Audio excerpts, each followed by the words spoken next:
Oturuşları sıktın mı, sokaktın mı? Ne bo'ldi? Bak yeminlikle takar taşla bazar satan da. Kırkın düşeceğim buna. Ular o'z talabini kaltakosini ichirkasi po'ng'ishda o'tiribmiz biz yo'l.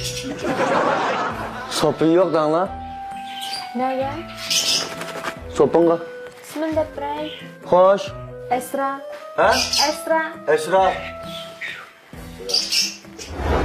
Esra. Esra. Esra.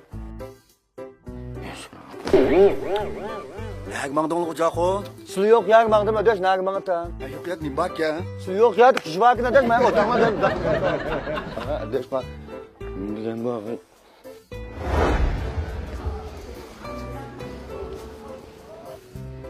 Çiçlik mi? Oğlum çiçlik var. Çiçlik var. Gelsen. Bana sopundun bir şey yapıram lan. Sopan. Ha. Kanda sopan. Baş sopunu mu, kol sopunu mu, beden sopunu mu, fıt sopunu mu, neymiş? Vay bol bu. Kazma dikilken. Uvak sopunu mu, kol sopunu mu, yamadan kazım diyeyim ya. Sopan, ki sopan. He. Sopunun kandığı. Bunun türü hazır çaştıncık. Adam varken neymiş işitdi kal kazma. Toktapsın mı? Kana. Sepra. Ay sepra dep sopu yoksa uvak lazım şimdi mi? Sevda. Vay ya hata. Vay masini ilgili doğru burası ve ben çırp kaldım mı ya?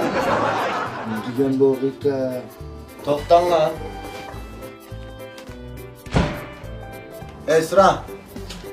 Esra. Ha, maka dibetler. Vay. Bakalım. Tulgap kemler. Ya evet dinle diyen biri tanla. Bütün lezzet susan lan. Akıcı kaynak suyu sanım çıkmayın. Bana parti yoktu elinde. Ben bağışlayayım ben mahsus müşahede kıl bağışlayayım da kurtardınız mı? Kongo olsun bağışlayayım hazır ben karışıp ettim öldüler bak ben. Bakalım. Boş işte ili verdim buna. Ben okşap gettim o ya bu. Sultanın cümleleri 8 kök okşadı da. 7 kök bəsanın balı da bunu. 7 kök bəsək botar da 3 ilə elə onu da azı gibi kök bireynik. Balda delme gelem cumayı mı güzel sana. Doktalı. Gelem şu kazan çıran var. Şunu vermek.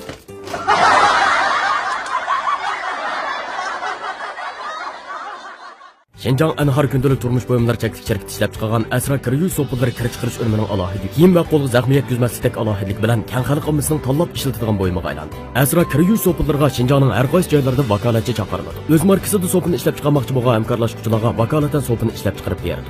Pakizlik elçisi Əsra Kiryuy sopulları